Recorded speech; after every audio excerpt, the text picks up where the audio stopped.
Bismillahirrahmanirrahim. Assalamualaikum warahmatullahi wabarakatuh. Alhamdulillahi rabbil alamin. Wassalatu wassalamu ala ashrafil anbiya'i wal mursalin wa ala alihi wa sahabatihi wa man tabi'ahum bi ihsanin ila yaumiddin. Qala Allah ta'ala fi kitabihil karim: Ya ayyuhalladzina amanu ittaqullaha haqqa tuqatih wa la tamutunna illa wa antum muslimun. Wa qala Rasulullah sallallahu alaihi wasallam: Talabul ilmi fariidatun ala kulli muslimin. Para pemirsa yang semoga senantiasa mendapatkan rahmat dan keberkahan dari Allah Subhanahu wa taala, syukur alhamdulillah selalu kita tujukan hanya kepada Allah Rabbul Alamin, Zat yang telah memberikan limpahan rahmat dan nikmat-nikmatnya kepada kita semua. Dengan sebab limpahan rahmat dan nikmat yang telah Allah berikan kepada kita, alhamdulillah alladzi bi ni'matihi tatimmus shalihat.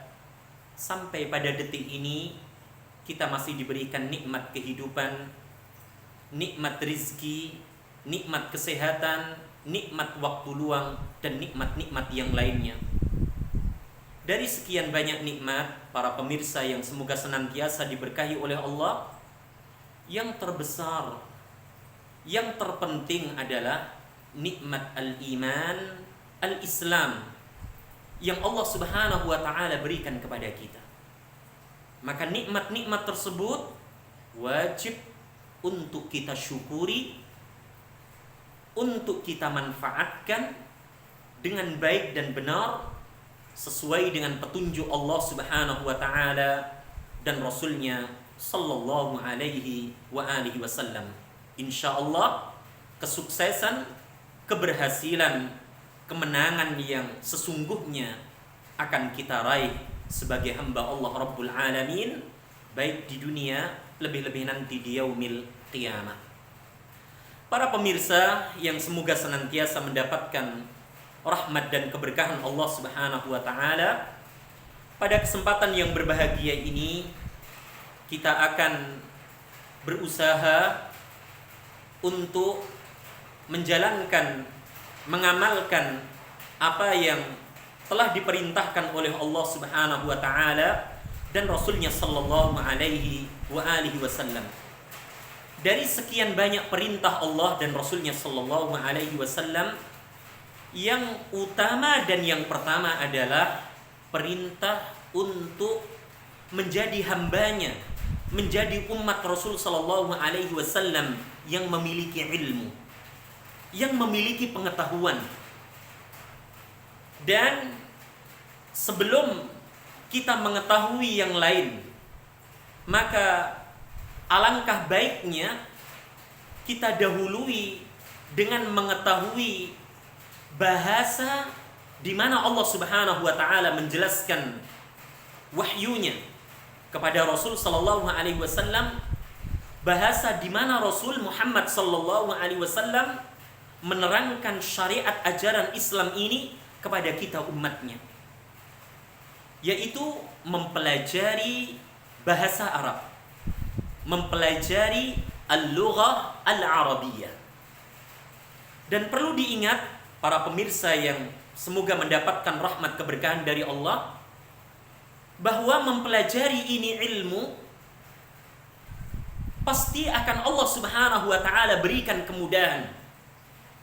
Pasti akan Allah Subhanahu wa taala berikan jalan, dengan catatan kita mengikhlaskan niat kita, tujuan kita mempelajari ini ilmu semata-mata karena Allah Rabbul Alamin, semata-mata karena menjalankan perintah Allah Rabbul Alamin, perintah kekasih kita Rasul sallallahu alaihi wa alihi wasallam, bukan yang lainnya. Tapi semata-mata karena Allah, semata-mata mengharapkan ridha, balasan, ganjaran imbalan dari Allah Rabbul Alamin.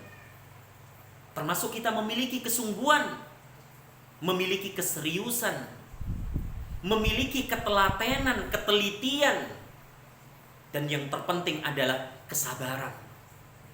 Maka Allah Subhanahu wa taala menjanjikan,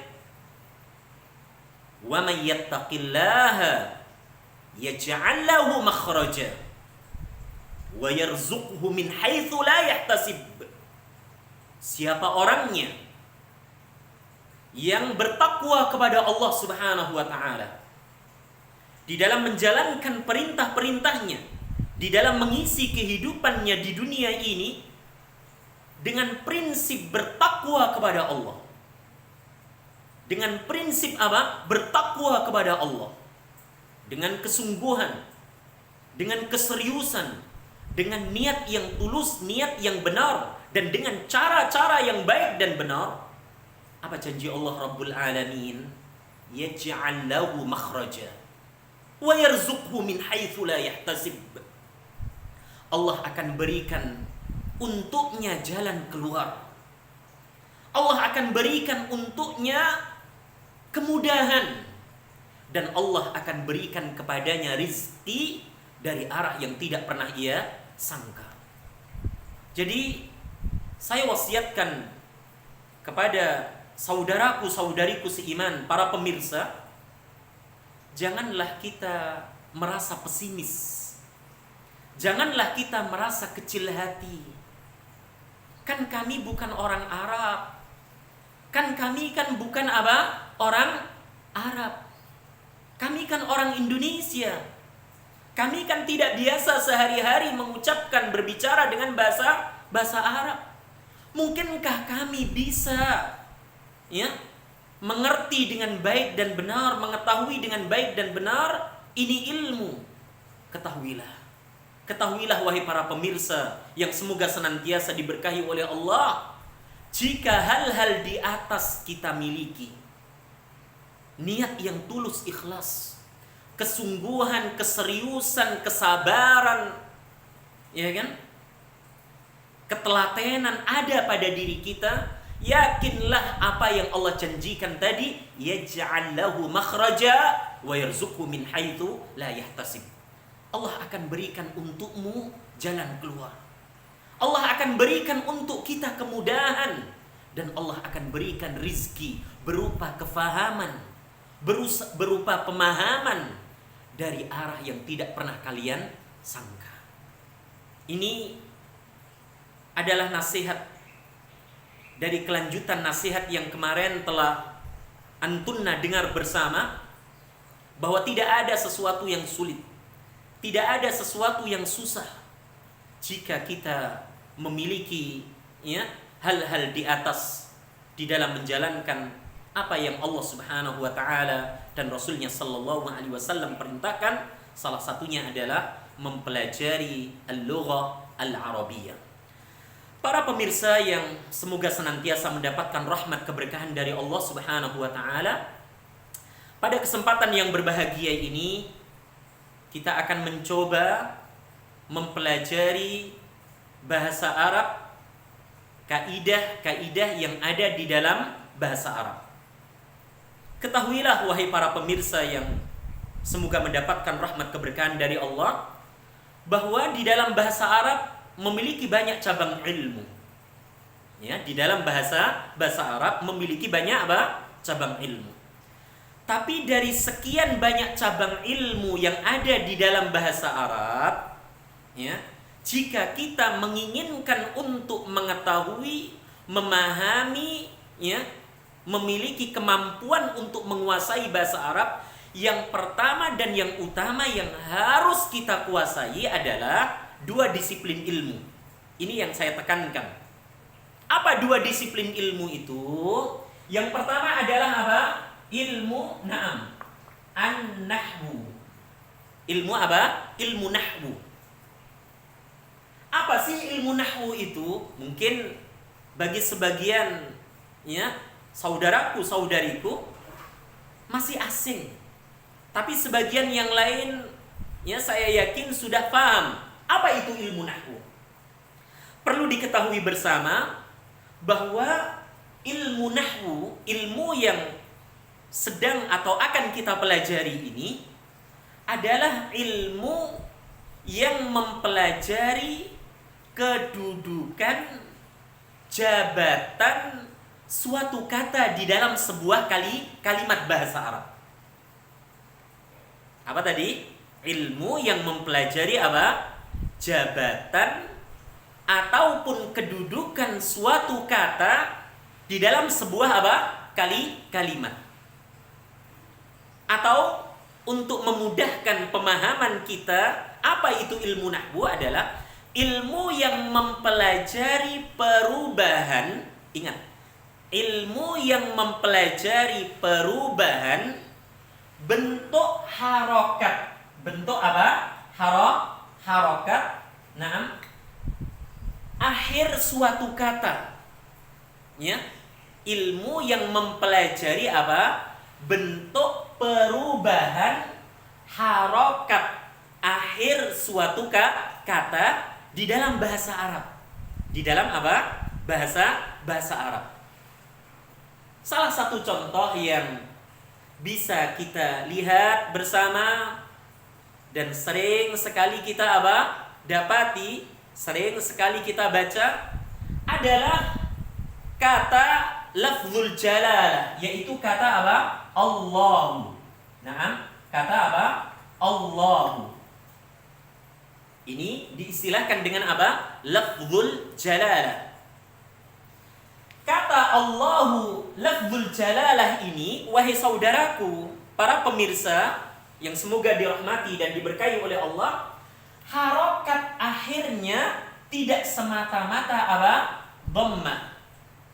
Bisa pula dia berubah dengan bentuk seperti ini.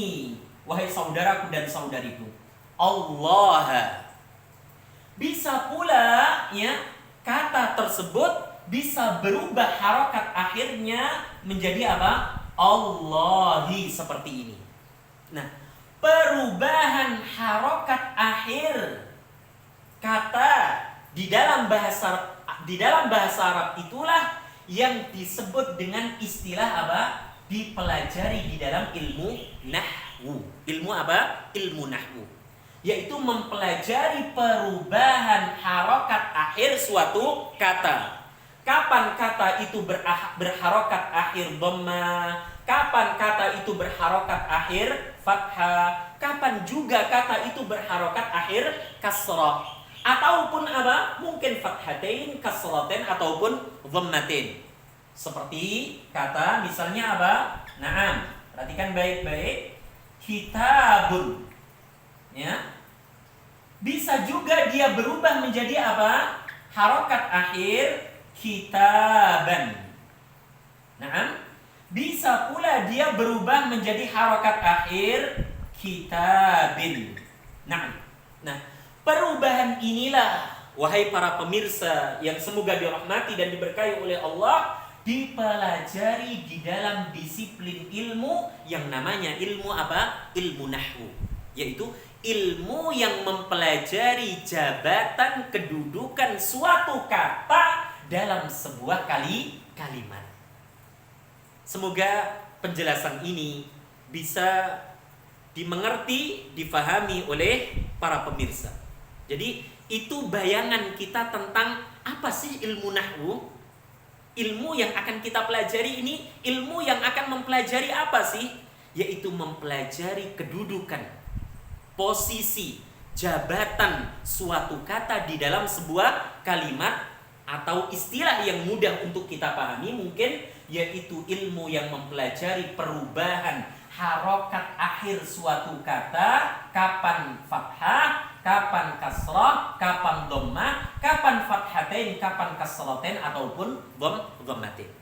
Semoga keterangan ini ya bisa saudaraku dan saudariku fahami dengan baik dan benar. Disiplin ilmu yang kedua ya, yang juga harus diketahui, bahkan saya mengatakan wajib untuk diilmui, dipahami oleh mereka-mereka yang menginginkan mengetahui bahasa Arab dengan baik dan benar. Yang kedua adalah apa? Ilmu sharaf. Naam, as-sarfu. Ilmu apa? Ilmu sharaf. Apa sih ilmu sharaf? Mungkin sebagian pemirsa sudah sering mendengar istilah sharaf, tapi mungkin pula sebagian yang lain ini istilah baru, ilmu baru. Apa itu ilmu sharaf? Ilmu sharaf adalah ilmu yang mempelajari proses pembentukan kata dalam bahasa Arab. Ilmu yang mempelajari apa? Proses pembentukan atau perubahan suatu kata dalam bahasa Arab. Contoh mudahnya adalah apa? Seperti kata darasa. Darasa. Atau mungkin kata apa? Naam, qara'a. Oke, perhatikan baik-baik. Darasa ini adalah suatu kata di dalam bahasa Arab yang memiliki arti telah belajar. Telah apa? Telah belajar.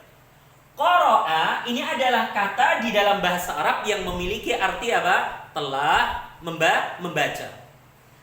Kata-kata tersebut bisa mengalami perubahan, bisa mengalami pembentukan bentuk yang lain, dan masing-masing bentuknya memiliki makna arti tersendiri.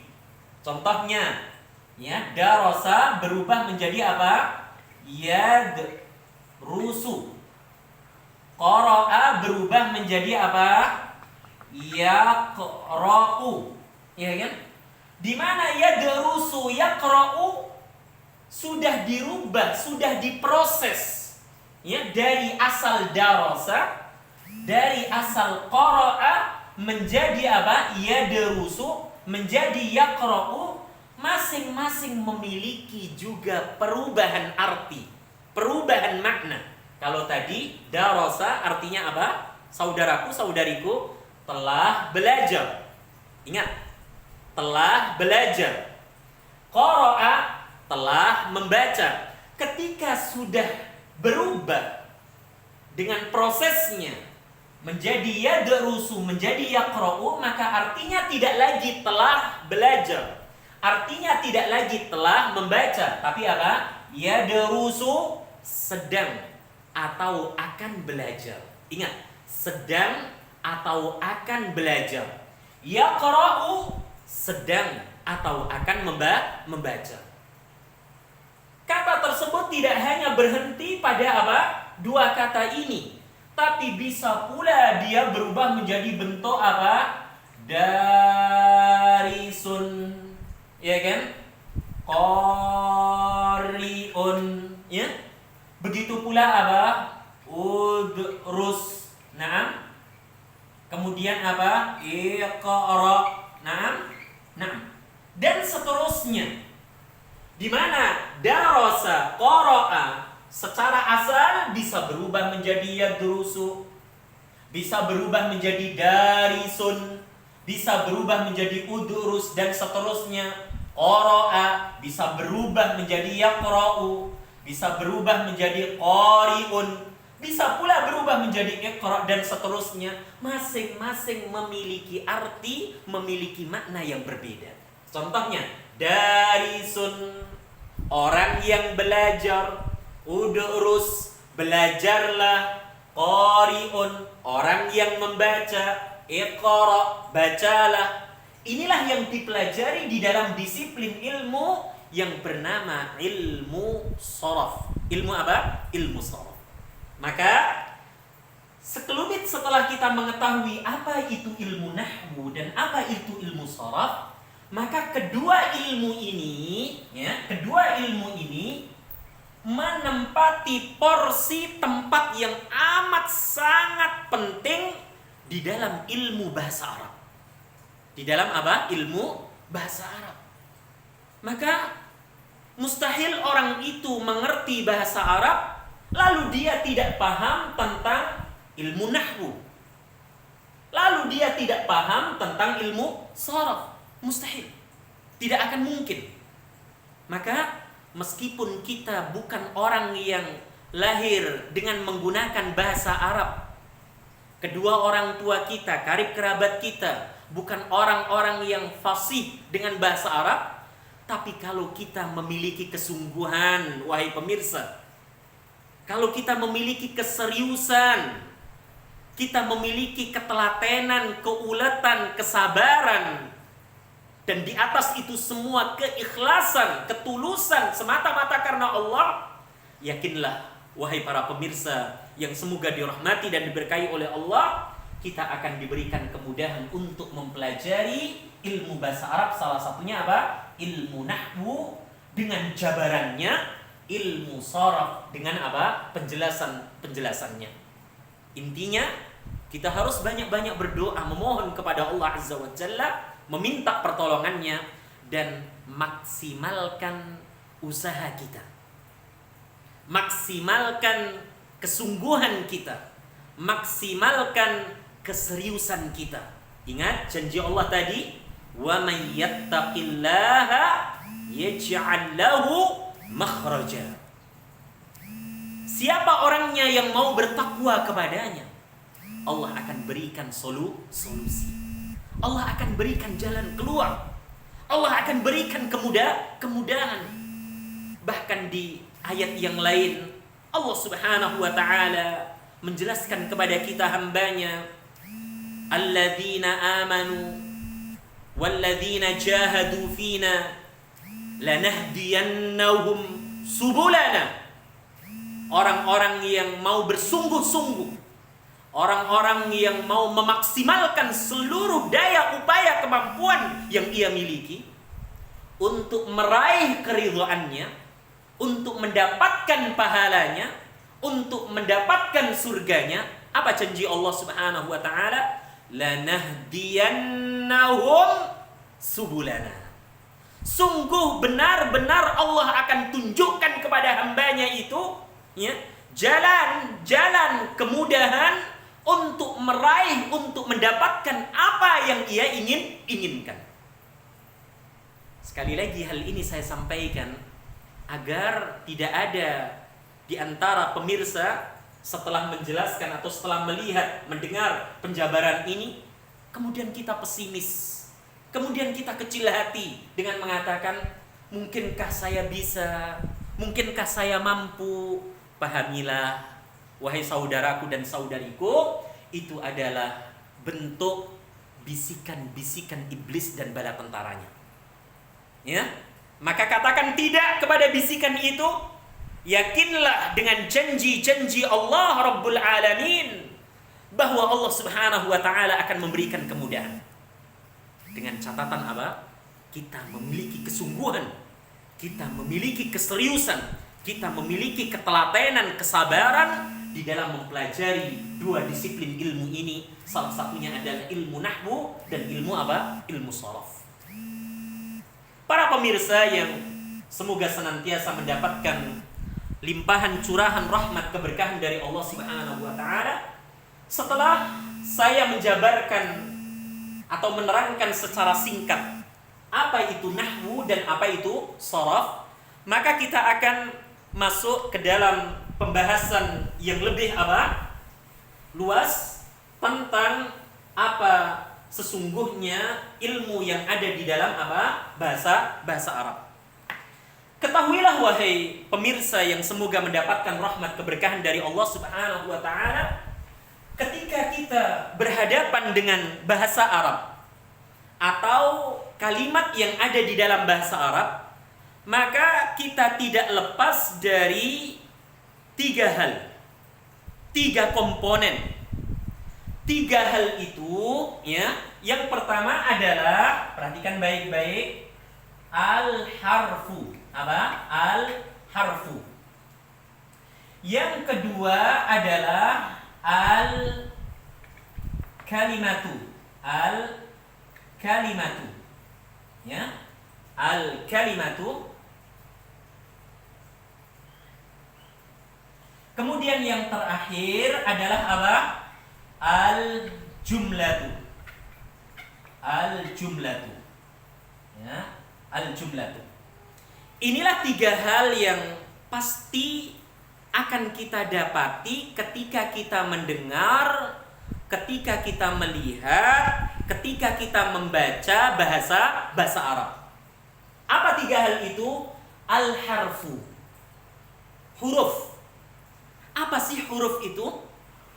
Kata tugas, kata fungsi, kata depan, kata yang sama sekali tidak punya arti apa-apa, melainkan harus disambungkan dengan yang lainnya. Itu huruf.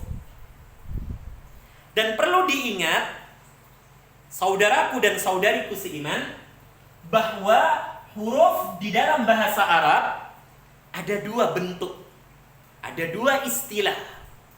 Ya. Yang pertama adalah harful hijaiyah. Ya, harful hijaiyati, yaitu huruf hijaiyah. Huruf yang sering kita kenal dengan abjad. Alif, ba, ta, dan seterusnya. Itu diistilahkan dengan apa? Harful hijaiyah. Atau istilah yang lain disebut dengan apa? Al-mabani. Al-mabani.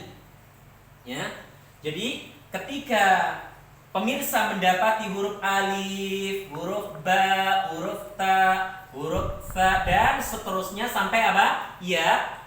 Maka huruf-huruf tersebut, ya, di dalam bahasa Arab diistilahkan dengan apa? Harful hijaiyati ataupun harful mabani. Huruf hijaiyah atau huruf apa? Yang akan dijadikan sebagai apa? Suatu kata, suatu kalimat, al-kalimatu. Ya, apa tadi bentuknya? Alif, ba, ta, fa, dan seterusnya. Di mana huruf-huruf tersebut, para pemirsa yang semoga senantiasa dirahmati dan diberkahi oleh Allah, tidak memiliki makna, tidak memiliki arti, ya kan? Kapan dia punya fungsi, kapan dia punya makna? Kalau sudah digabungkan dengan apa? Huruf-huruf yang lainnya. Seperti kata apa? Ya, huruf qaf. Ya kan? Ketika pemirsa saya tanya, huruf qaf ini apa artinya? Apa kegunaannya? Gak ada. Begitu pula huruf apa? Lam.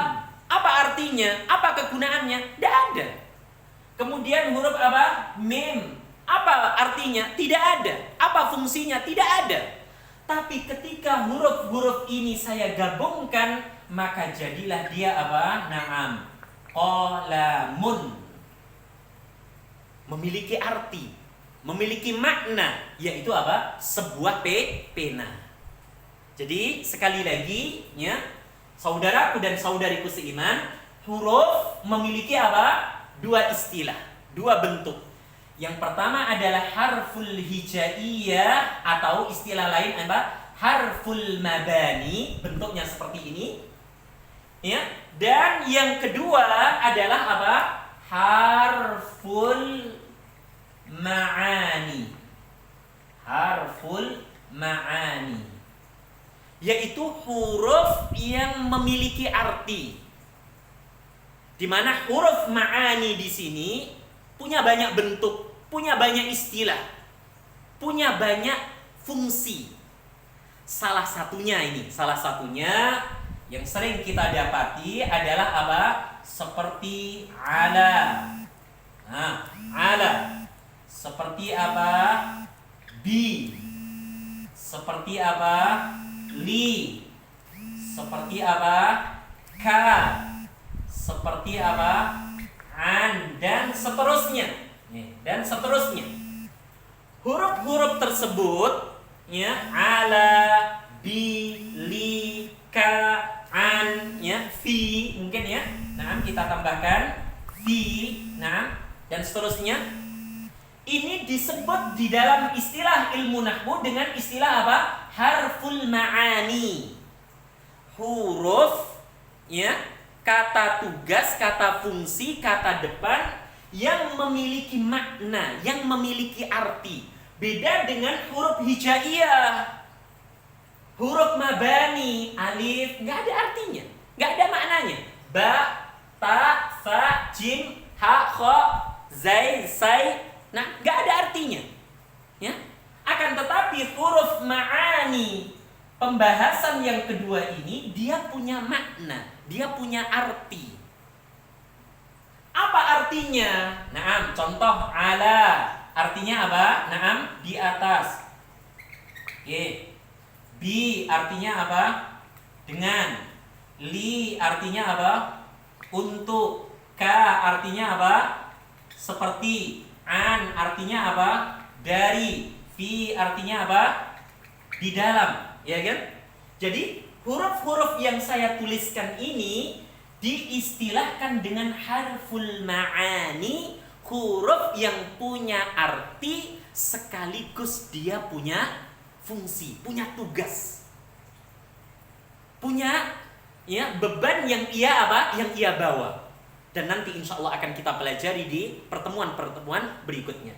Yang penting dalam kesempatan ini ya, antum dan antunna harus mengetahui, harus mengenali bahwa huruf itu ada dua. Ada harful hijaiyati atau harful mabani, ada pula apa? Harful ma'ani. Huruf hijaiyah yang berjumlah 28, ada pula harful ma'ani, huruf yang punya arti. Dia punya kelompok-kelompok, punya istilah-istilah, punya bentuk-bentuk.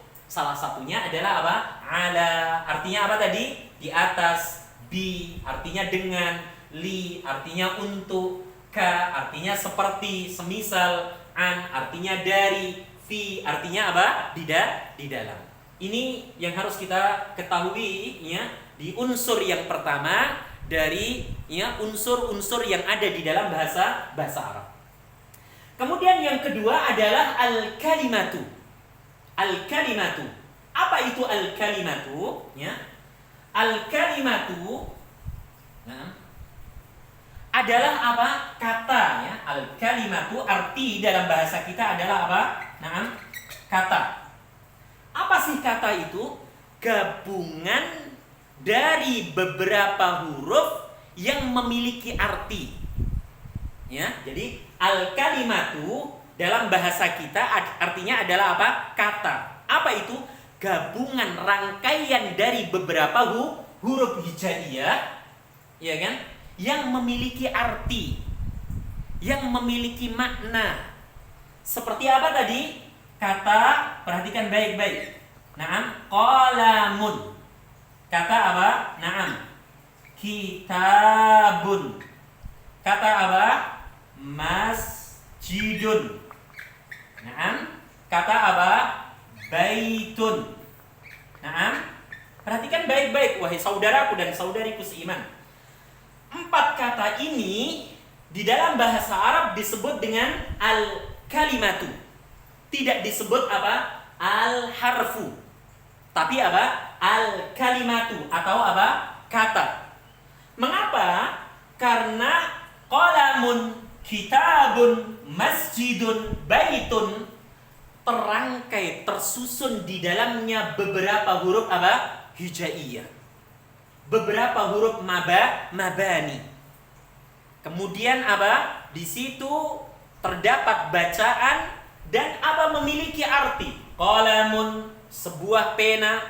Kitabun, sebuah kitab. Masjidun, sebuah masjid. Baitun, sebuah rumah. Ini disebut dengan apa? Al-kalimatu, yaitu apa? Kata. Ya.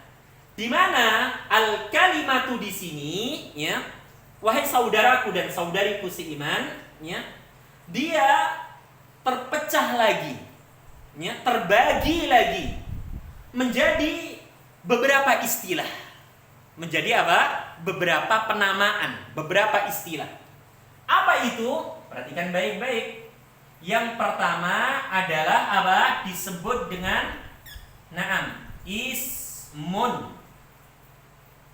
Kata, benda. Yang kedua disebut dengan istilah apa? Fi'lun. Kata, kerja. Dan yang terakhir disebut dengan apa? fun, yaitu apa? Kata tugas. Ya. Jadi al-kalimatu, kata dalam bahasa kita, rangkaian gabungan dari beberapa huruf hijaiyah ataupun huruf mabani yang memiliki arti, yang memiliki makna. Dan al-kalimatu di dalam bahasa Arab atau kata di dalam bahasa kita terbagi menjadi apa? 3 bagian. Apa bagian yang pertama? Istilahnya ismun. Apa? Ismun. Kata benda. Kata yang tidak terikat dengan waktu lampau, waktu sedang ataupun akan, dan perintah. Jadi ismun, isim, kata benda di dalam bahasa Arab ini ya adalah semua kata yang ada di dalam bahasa Arab yang tidak artinya tidak terikat dengan apa, saudaraku, saudariku, tidak terikat dengan waktu. Baik waktu lampau, waktu sekarang, waktu yang akan, ataupun apa, perintah. Seperti contoh yang tadi saya sebutkan. Qalamun. Apa artinya tadi? Sebuah pena. Saya mau bertanya kepada para pemirsa, apakah qalamun yang artinya sebuah pena ini terikat di dalamnya arti waktu? Waktu lampau, telah, waktu sedang atau akan, atau perintah? Sama sekali tidak. Maka qalamun di sini kita katakan apa? Ismun. Apa tadi? Kata benda. Begitu pula dengan kitabun. Artinya apa tadi? Sebuah kitab. Sebuah apa? Kitab, sebuah buku. Pertanyaan saya, apakah terikat padanya waktu lampau? Tidak. Sedang akan? Tidak. Perintah? Tidak. Maka kita katakan kitabun di sini adalah ismun. Isim, kata benda. Begitu pula dengan masjidun, sebuah masjid. Apakah terikat dengan waktu lampau? Tidak. Waktu sedang atau akan? Tidak. Perintah? Juga tidak. Maka masjidun kita masukkan ke dalam apa? Pembagian al-kalimatu yang pertama. Apa itu? Ismun atau kata benda. Begitu pula dengan baitun. Apa? Baitun artinya adalah sebuah rumah. Terikat dengan lampau? Tidak. Sedang akan? Tidak. Perintah? Tidak. Maka baitun kita masukkan ke dalam apa? Al-kalimatu. Kata dalam bahasa kita. Dan dia masuk ke dalam apa? Bentuk yang pertama. Apa namanya? Ismun atau kata benda. Begitu pula yang ketiga adalah fi'lun. Fi'lun artinya apa? Kata kerja. Ya, fi'lun artinya apa? Kata kerja. Kata di dalam bahasa Arab yang terikat dengan waktu, ya, baik waktu lampau, sedang akan, ataupun perintah.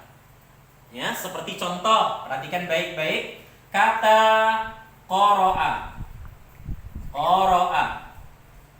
kata yaqra'u, ya, yaqra'u, kata iqra'. Nah, perhatikan baik-baik.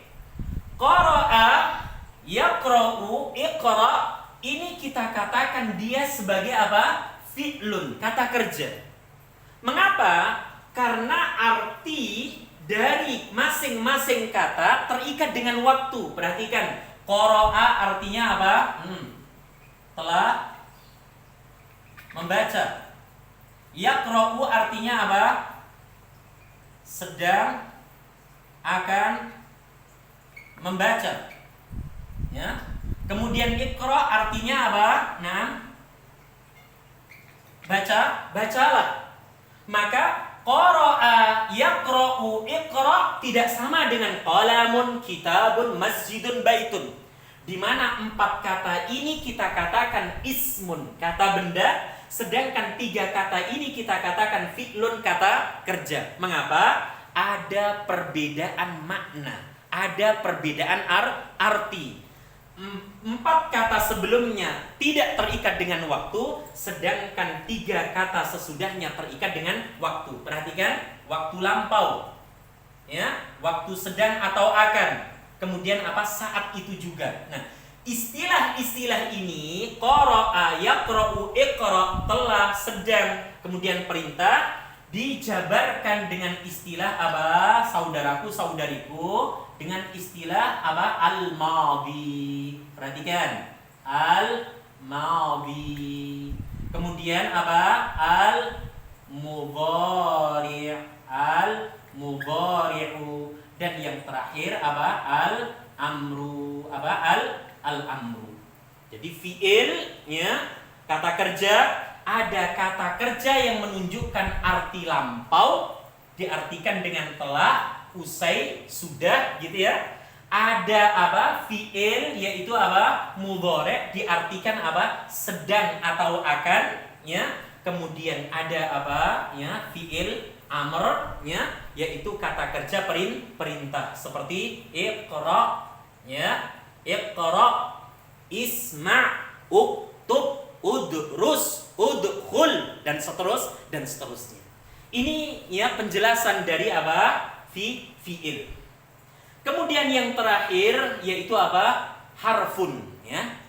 Harfun tadi telah kita singgung ya di awal bahwasanya apa? Huruf ya terbagi menjadi apa? Dua, ada huruf mabani dan ada huruf ma'ani ya.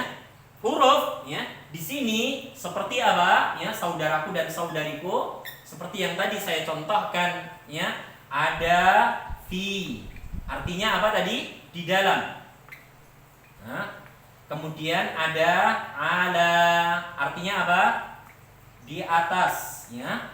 Kemudian ada apa ya? Li, artinya apa? Untuk, dan seterusnya. Inilah huruf.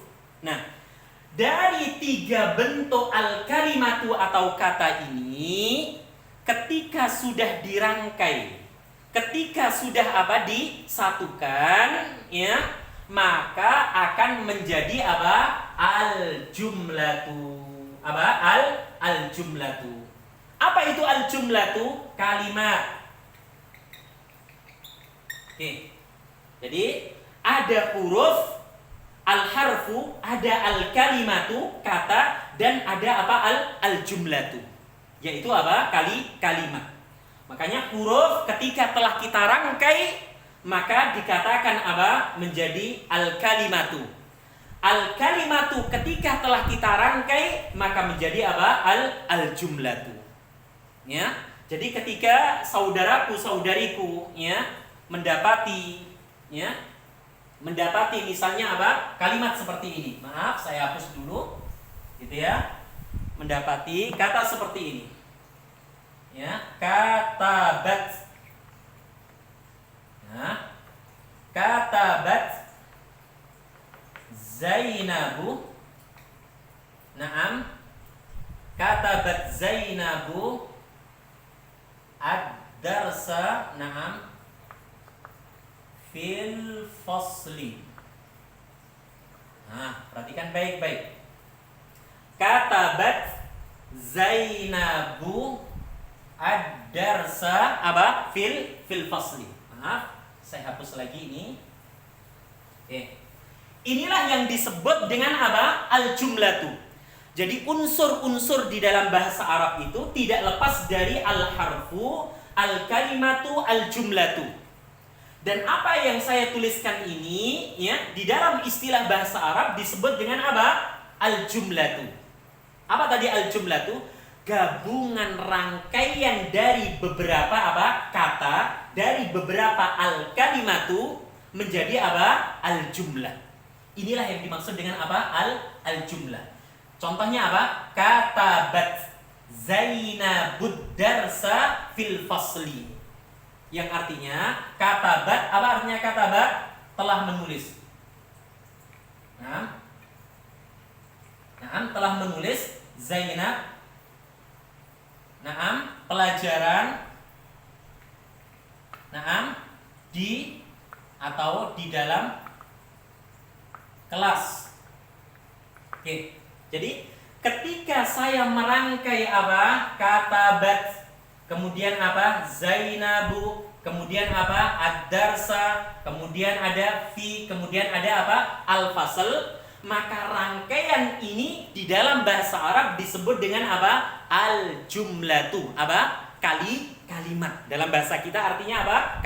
Kalimat. Rangkaian beberapa kata yang memiliki arti sempurna.